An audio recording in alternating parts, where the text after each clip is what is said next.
नमस्कार, राष्ट्रभोज से मैं पवन केसवानी। छत्तीसगढ़ में तेजी से बढ़ते ईसाई धर्मांतरण का मुद्दा अब राजनीतिक तूल भी पकड़ता जा रहा है और जन सामान्य भी इसे लेकर सड़कों पर उतरकर आंदोलित है। अब मामला हिंसक प्रदर्शन और मारपीट तक पहुंच गया है। नारायणपुर के एसपी सदानंद कुमार की तस्वीर सोशल मीडिया में तेजी से वायरल हो रही है। सदानंद कुमार जो आपको नजर आ रहे होंगे, तो उनके सर में पट्टी बंधी हुई है और वो अपनी व्यथा बता रहे हैं कि किस तरह से कि हालात नारायणपुर में इस कदर बिगड़ गए कि जिले के एसपी के ऊपर भी हमला हो गया। मेरे ऊपर जो है हमला। दरअसल इस वाकये की शुरुआत 30 दिसंबर 2022 को हुई थी, जब नारायणपुर में कुछ बाहरी लोग आकर प्रलोभन देकर भोले भाले आदिवासियों को ईसाई धर्म अपनाने के लिए प्रेरित कर रहे थे। वहां के स्थानीय आदिवासी समाज ऐसी घटनाओं से अजीज आ चुका था। कई बार शासन प्रशासन को इसकी शिकायतें की गई थी और वहां हालात टकराव के निर्मित हो गए। बीते साल 12 जुलाई 2021 को सुकमा के एक एसपी का लेटर भी खूब वायरल हुआ था, जहां उन्होंने साफ तौर पर अपने मातहत अधिकारियों को बताया था कि किस तरह से अंदरूनी इलाकों में तेजी से ईसाई धर्मांतरण हो रहा है, इससे वहां स्थिति खराब होती जा रही है। ये लेटर आज मैं आपको एक बार फिर से दिखा रहा हूं, इसे आप गौर से देख सकते हैं। एक आईपीएस अधिकारी आधिकारिक रूप से यह ऑफिशियल लेटर जारी करता है। इससे आप अंदाजा लगा सकते हैं कि खासकर बस्तर के इलाके में कि किस तरह से ईसाई मिशनरियां लोगों को प्रलोभित कर यहाँ की डेमोग्राफी पर सीधे तौर पर हमला कर रही है। इस वक्त छत्तीसगढ़ में जब आरक्षण का मुद्दा जोर शोर से उठाया जा रहा है, यहाँ एक शब्द बार बार सुनाई दिया हुआ है, क्वांटिफाइबल डेटा। ये क्वांटिफाइबल डेटा यानी जातिगत आधार पर किसकी कितनी संख्या है, यह रिपोर्ट अभी सार्वजनिक नहीं की गई है। बार बार विपक्ष इसे लेकर मांग उठा रहा है। आरोप है कि यह डेटा जब सामने आएगा तब वहां से यह स्थिति भी स्पष्ट होगी कि किस तरह से ईसाई मतांतरित हो चुके हैं। खासकर आदिवासी और ओबीसी समुदाय के लोग तेजी से मतांतरित हो रहे हैं। इस घटना को लेकर जहां विपक्षी भारतीय जनता पार्टी हमलावर हो गई है, नेता प्रतिपक्ष के भी तीखे बयान आ रहे हैं कि वे किस तरह से मौजूदा समय में चालू विधानसभा सत्र में इस विषय को उठाने वाले हैं। धर्मांतरण इस प्रदेश में एक बड़ा मुद्दा है और धर्मांतरण नहीं है, वो राष्ट्रांतरण है। देश के सुरक्षा व्यवस्था को लेकर के वो खतरा है। धर्मांतरण के मुद्दे पर भी हम पूरी गंभीरता के साथ सदन में चर्चा करेंगे।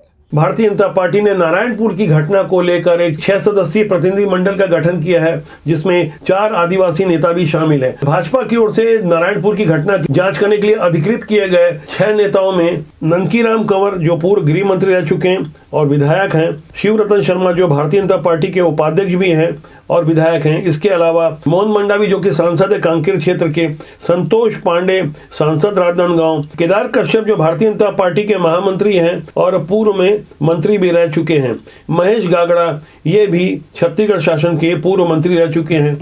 फिलहाल नारायणपुर जाने से भाजपा जांच दल के सदस्य सांसद संतोष पांडे, सांसद मोहन मंडावी, पूर्व मंत्री केदार कश्यप और महेश गागड़ा को पुलिस ने बेरून थाना इलाके में रोक दिया है। वे सड़कों पर धरना दे रहे हैं।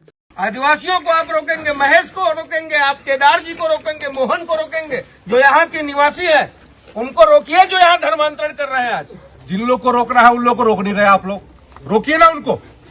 वो लोग क्यों हमारे करते हैं आस्था के केंद्रों को खत्म करने की कोशिश कर रहे हैं। ऐसी तस्वीरों के बाद जाहिर है अभी प्रदेश में धर्मांतरण के मुद्दे पर अभी और बवाल मचने वाला है। चुनावी वर्ष में भारतीय जनता पार्टी धर्मांतरण के मुद्दे पर पहले से ही आक्रामक थी। अब नारायणपुर की इस घटना ने आग में घी का काम किया है। दरअसल मैं इस घटना के बारे में बताऊं कि 30 दिसंबर को कुछ बाहरी लोग आकर ईसाई धर्मांतरण का कार्य करने में नारायणपुर में लगे हुए थे। यहाँ स्थानीय आदिवासी समुदाय के लोगों ने इसका विरोध हुआ, वहां झड़प हुई। उसके अगले दिन यानी रविवार 31 दिसंबर को ईसाई मतांतरित हो चुके कुछ लोग जो खासकर नारायणपुर के शांतिनगर इलाके में रहते हैं, यहाँ इनकी संख्या बहुत है, इन लोगों के साथ मिलकर कुछ बाहरी लोगों ने स्थानीय आदिवासियों पर हमला कर दिया, जिससे आक्रोशित आदिवासी समुदाय ने बंद बुलाया था। नारायणपुर बंद के दौरान कुछ लोग आक्रोशित होकर स्थानीय चर्च में घुस गए। वहां की तस्वीरें आप देख रहे हैं कि किस तरह से लोग आक्रोशित थे। इस दौरान एसपी सदानंद कुमार पर भी हमला हो जाता है। ये हमला किसने किया, इस बारे में एसपी का क्या कहना है, आप ध्यान से उनकी बातों पर गौर करें।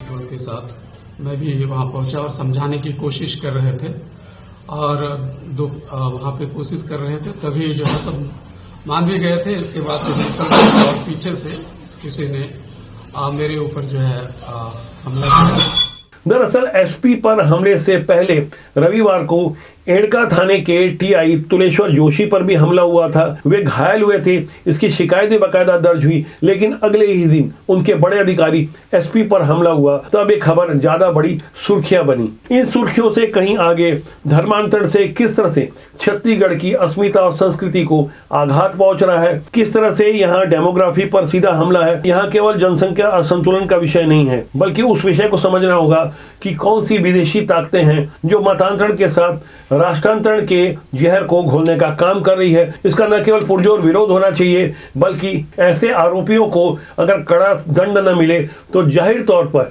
स्थिति और ज्यादा खराब होगी। धर्मांतरण के इस मुद्दे के अलावा छत्तीसगढ़ विधानसभा में एक और मुद्दा जो तूल पकड़ते जा रहा है वह है जल जीवन मिशन का। हमने 23 दिसंबर को अपने राष्ट्रबोध के अंक में इस विषय को बहुत मजबूती से रखा था। सारे हमने आंकड़े प्रस्तुत किए थे, तथ्यात्मक रूप से बातों को रखा था कि किस तरह से राज्य सरकार और केंद्र सरकार की 50-50% हिस्सेदारी से हर घर नल से पानी पहुंचाने की इस योजना को पलीता लगाने में कुछ लोग लगे हैं। किस तरह से यहाँ भ्रष्ट तंत्र काम कर रहा है। राज्य सरकार ने लक्ष्य रखा है कि हर हालत में सितंबर 2023 से पहले इस योजना को अमली रूप दिया जा सके, लेकिन मौजूदा समय में लगता नहीं कि लक्ष्य का 50% भी पूरा हो पाएगा। दरअसल जल जीवन मिशन केंद्र की एक महत्वाकांक्षी योजना है। इस योजना में केंद्र से मिली राशि का 50% भी छत्तीसगढ़ में खर्च नहीं हो पा रहा है। पिछले 3 वर्षों के अगर मैं आंकड़ों की बात करूं तो पहले वर्ष 18.85% और दूसरे वर्ष 50.23% और तीसरे वर्ष 26% राशि ही खर्च हो पाई है।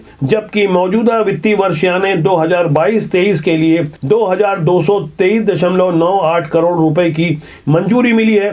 इसके बाद भी यह काम मौजूदा समय में धीरे चल रहा है। इसके चलते केंद्र सरकार ने पहली किस्त के रूप में केवल 491 करोड़ रुपए ही मंजूर किए हैं। इस महत्वाकांक्षी योजना को जमीन पर उतारने के लिए सीएम भूपेश बघेल भी संजीदा और गंभीर लगते हैं। उन्होंने अपनी बैठकों के माध्यम से तमाम जिले के कलेक्टरों को इसके लिए कड़े निर्देश दिए हैं। लेकिन इस योजना में जिस तरह से भ्रष्टाचार और घोटालेबाजी हावी होती जा रही है उसे भी हमें समझना होगा। दुर्ग से आवाज आई है। दरअसल दुर्ग के जिला पंचायत में 28 दिसंबर को कांग्रेस और भाजपा के जिला पंचायत सदस्यों ने एक स्वर में इस योजना के आड़ में चल रहे भ्रष्टाचार का विरोध किया। दरअसल दुर्ग जिले के लिए करीब 250 करोड़ रुपए जल जीवन मिशन के लिए मंजूर किए गए हैं। इस योजना में टंकियों की मरम्मत का काम भी समाहित है, लेकिन इसके अलावा खनिज न्यास निधि यानी DMF फंड से भी करीब 1 करोड़ 4 लाख रुपए की मंजूरी करवाई गई और इसके लिए 31 टंकियों का चयन किया गया। लेकिन टंकियों का मरम्मत तो नहीं हुआ, पोताई करवा कर बिल फर्जी बनवा दिए गए। इसे लेकर हंगामा हुआ और बात आगे बढ़ी, तब मामले का खुलासा हुआ। यह बात सिर्फ दुर्ग जिले की नहीं है, बल्कि पूरे छत्तीसगढ़ में ऐसे ही हालात हैं। इसे लेकर छत्तीसगढ़ की विधानसभा के शीतकालीन सत्र के पहले दिन हंगामा हुआ और PHE मंत्री गुरु रुद्र कुमार को इस पे सफाई देनी पड़ी। अभी मुद्दा विधानसभा की सदन के बाद सड़कों पर भी नजर आएगा। 2023 में विधानसभा के चुनाव हैं। इन चुनाव में ऐसे ही जनहित से जुड़े हुए तमाम मुद्दों को जोर शोर से उठाया जाएगा। फिलहाल कांग्रेस की ओर से जैसा कि पहले ही 3 जनवरी की तारीख मुकर्रर की गई थी साइंस कॉलेज ग्राउंड में, जैसा कि आप देख पा रहे हैं लोग यहाँ बड़ी संख्या में इकट्ठा हुए। कांग्रेस जनों को बाकायदा लक्ष्य दिया गया था। राजभवन के ऊपर सीधे तौर पर हमला किया गया कि वे आरक्षण को लेकर संजीदा नहीं है, भारतीय जनता पार्टी के इशारे पर काम कर रही है। इसके लिए बाकायदा भारतीय जनता पार्टी कार्यालय के बाहर भी पोस्टर लगा दिए गए। कुछ इस तरह के पोस्टर आपको नजर आ रहे होंगे। यहाँ आरक्षण को लेके रार छिड़ी हुई है। तमाम ऐसे विषय हैं जिससे सीधे सीधे लोक सरोकार जुड़ा है। भारतीय जनता पार्टी आरक्षण के मुद्दे पर अब खुलकर कांग्रेस के साथ आमने सामने खड़ी हो गई है। जैसा कि राज्यपाल बोल रही थी वही स्वर भारतीय जनता पार्टी के हैं और आवाज उठाई जा रही है कि आप क्वांटिफाइबल डेटा आयोग को सार्वजनिक कीजिए। आखिर यह क्वांटिफाइबल डेटा है क्या, इस पर भी मैं संक्षेप में आपको प्रकाश डालूंगा, जिसे आपके लिए जानना समझना बहुत जरूरी है। दरअसल राज्य सरकार ने 4 सितंबर 2019 को प्रदेश में अन्य पिछड़ा वर्गों के लिए आरक्षण 14 से बढ़ाकर 27% कर दिया था। वही आर्थिक रूप से कमजोर और सामान्य श्रेणी के लोगों को भी 10% आरक्षण देना तय हुआ था। तब कई लोगों ने बिलासपुर हाईकोर्ट में पिछड़ा वर्ग के आरक्षण को चुनौती दी थी। इसके बाद अदालत ने इस आरक्षण के क्रियान्वयन पर रोक लगा दी। सरकार से वह आंकड़ा मांगा जिससे पता चल सके कि जनसंख्या में इस वर्ग का अनुपात क्या है। उसके बाद सरकार ने क्वांटिफाइबल डाटा आयोग का गठन कर आंकड़ा जुटाने की कवायद शुरू की। इसके लिए राज्य सरकार ने बिलासपुर जिला एवं सेशन जज के पद से सेवानिवृत्त छविलाल पटेल को आयोग का अध्यक्ष बनाया। लंबे समय तक आयोग ने काम शुरू नहीं किया। उसके बाद सिविल लाइंस के सागौन बंगला परिसर में आयोग को कार्यालय मिला। फिर काम शुरू हुआ तो शुरुआत में खाद्य विभाग से डेटा जुगाड़ा गया। इसके बाद छत्तीसगढ़ इंफोटेक सोसाइटी चिप्स ने सर्वेक्षण के लिए एक एप्लीकेशन बनाया जिसके जरिए आरक्षण का काम शुरू हुआ। यहाँ गौर करने वाली बात यह है कि सितंबर 2019 से लेकर 31 अक्टूबर 2022 तक क्वांटिफाइबल डाटा आयोग का कार्यकाल कुल 9 बार बढ़ाया गया। जब 31 अक्टूबर तक डेटा आयोग की ड्यूटी पूरी हो गई तो राज्य सरकार को आयोग ने अपनी रिपोर्ट प्रस्तुत कर दी। उसके बाद 24 नवंबर को राज्य सरकार ने अपनी कैबिनेट से इसे मंजूरी देते हुए 2 दिसंबर 2022 को सर्वसम्मति से विधानसभा में आरक्षण संशोधन की 2 विधेयकों को मंजूरी दी। उसके बाद उसे राजभवन भेजा गया राज्यपाल की मंजूरी के लिए।